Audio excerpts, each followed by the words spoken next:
Hello everybody and welcome to the season review vlog for Rick and Morty season 1. How am I going to, this show cannot be quantified. This show cannot be explained. This show cannot be condensed into one video that's under 15 minutes. This show is something else. But I suppose I could just start listing off the usual categories. So, first of all, I must say that it feels like it's very much like South Park if you removed majority of the, you know, feces humor, which admittedly the show actually started parodying at one point, and I feel like it was a really fun parody of it, although really did went it really did go overboard with it, but it still felt like it was just parody instead of anything more, like that they actually tried to push it off as funny humor. Now, I feel like the animation quality of the show is actually pretty good, while at the same time they don't like. The show has a very interesting feel of surrealism to it. It feels very surreal in certain aspects, mostly in the way that the normal humans, the normal world, planet Earth, it feels very normal, even though most of the things, most of the characters and aspects of it are definitely just they are very much just stereotypes, and they are definitely like oversimplifications of characters, at least most of them, and they are definitely using a lot of caricatures and a lot of stereotypes. And though I don't feel like that's bad, because it's, well, stereotypes exist for a reason, um, it more so serves a purpose of highlighting the absurdity of the other worlds, the adventures, the technology that Rick has, and Rick himself, who is just interesting. And the animation quality really does reflect that, with the way that normal humans are animated actually pretty, like, they are very plain. There's nothing much to say about. The normal world seems very normal. Like, it's normal. Everything that should be normal is normal and plain and boring. However, once we get to the actually insane things like other planets and such, those are just through the roof insane. Like, they are just, there are no bars hold there. They are just completely out of this world. And I like that. It's the same with the character designs. Most of the humans are designed very normal. Like, they are very plain, they are very normal, they are nothing really interesting to say about them. They are very, like, typical, and although they aren't like racistly stereotypical, and naturally they are there's some artistic merit, like they are definitely not realistically portrayed humans. They do have some weird facial features, and some of them are definitely poor proportioned, and all that funny stuff, artistic freedom on that. And but when we get to the designs of other planets, otherworldly creatures, those are just, they are just like something out of a fever dream. They are varying from testicle monsters to freaking aliens. Like, it's very imaginative. That's for sure. And I like how much it brings forth the surrealism of the show, and very much the different natures of different worlds and potentials. And what's to say that those worlds don't exist, since the world, this a show really does operate on the multiple, many worlds logic, and in such a way it could, technically speaking, be possible that those kinds of worlds exists. And it's in such a way it's kind of possible to suspend your disbelief for the brief moments that we visit those other worlds. Now, the character design of Rick and Morty themselves are actually rather interesting, whereas Rick is very much, and he looks very much like an insane person, like someone who doesn't belong, although he still does have normal human characteristics. He does have a lot of characteristics, such as the spiky, light gray, silverish hair, or even bluish, if you look at it in a different light.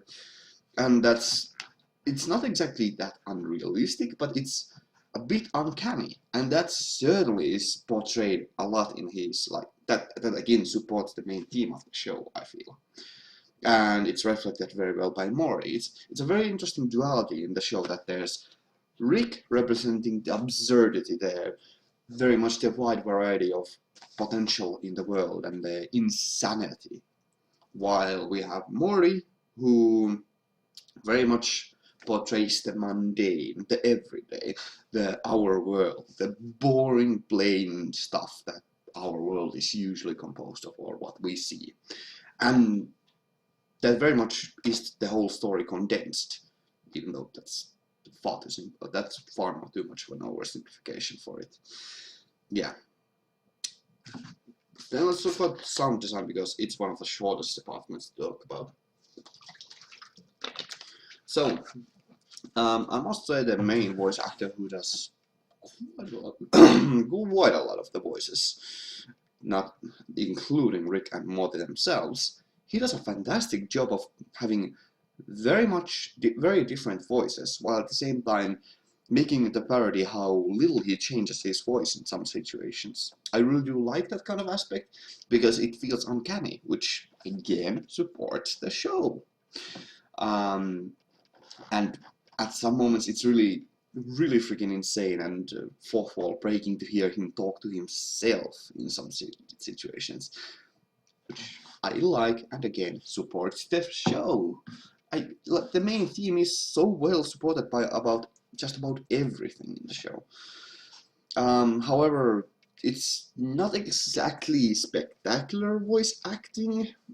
It's definitely not bad, it's definitely good, and it's definitely really good, but it isn't exactly the most stellar voice acting. But it's not meant to be, and that's the point.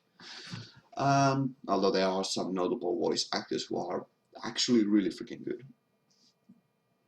Now, on the other side of sound design, voice effects are good, but there's nothing to say about them. They are just good. They are definitely good. But the music, I would like to complain about it, since most of the soundtracks are kind of plain and boring and not really all that, like, as a musician, I mostly appreciate complex melodies and musical theories. However, the songs that they have constructed are simple, yet they are strange. So they aren't boring in a way that they would be like lame to listen to, but they are certainly like, they again support the main show of the feel of the show, which is surrealism and just absurdity. And it like, soundtrack is rarely they do play a soundtrack. Well, they rarely have any background music, but when they do, it is very strange, but at the same time it fits. It's strange, but yeah.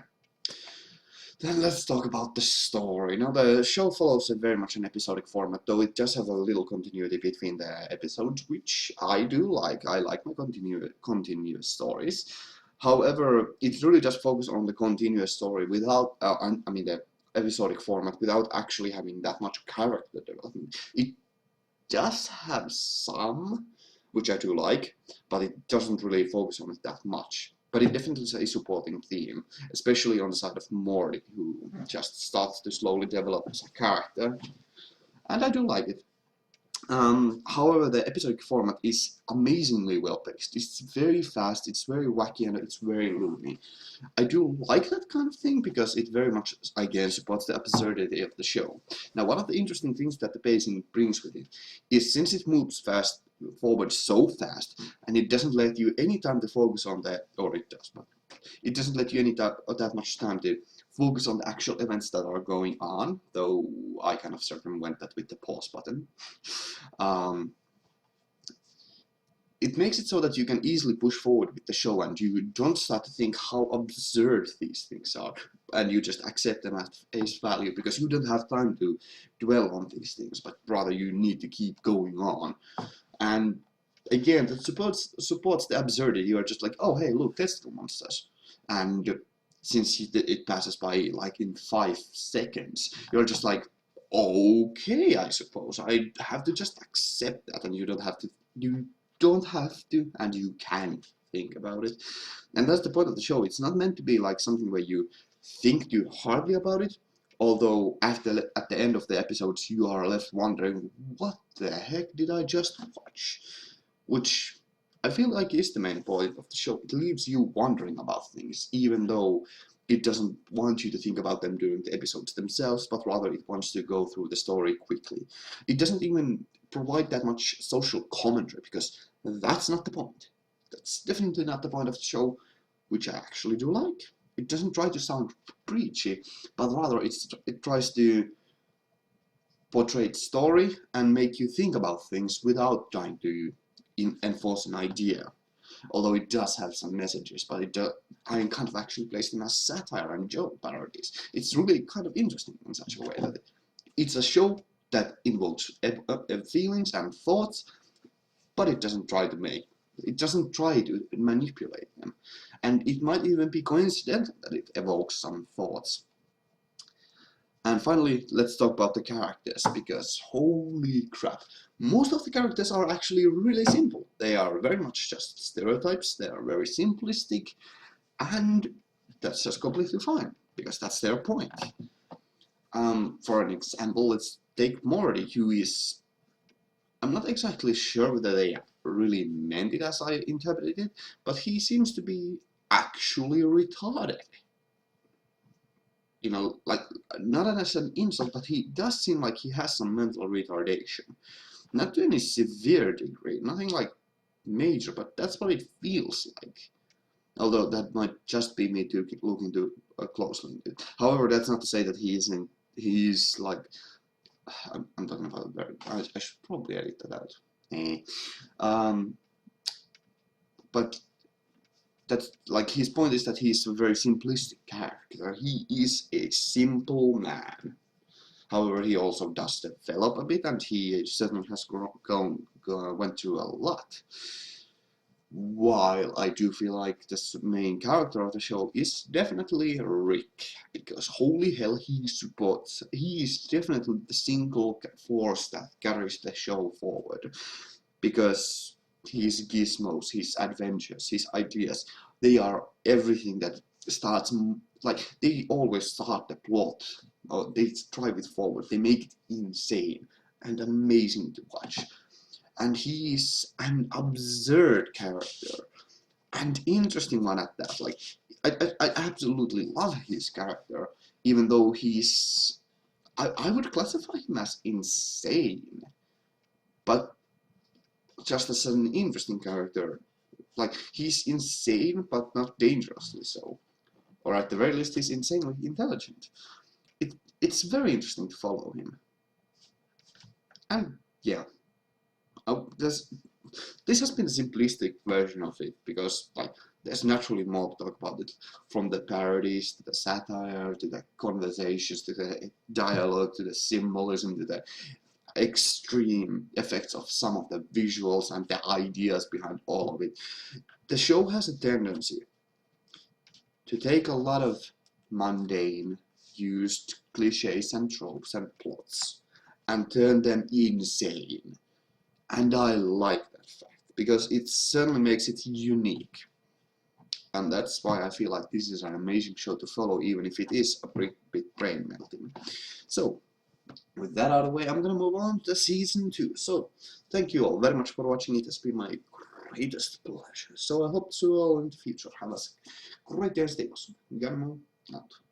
Thanks for watching.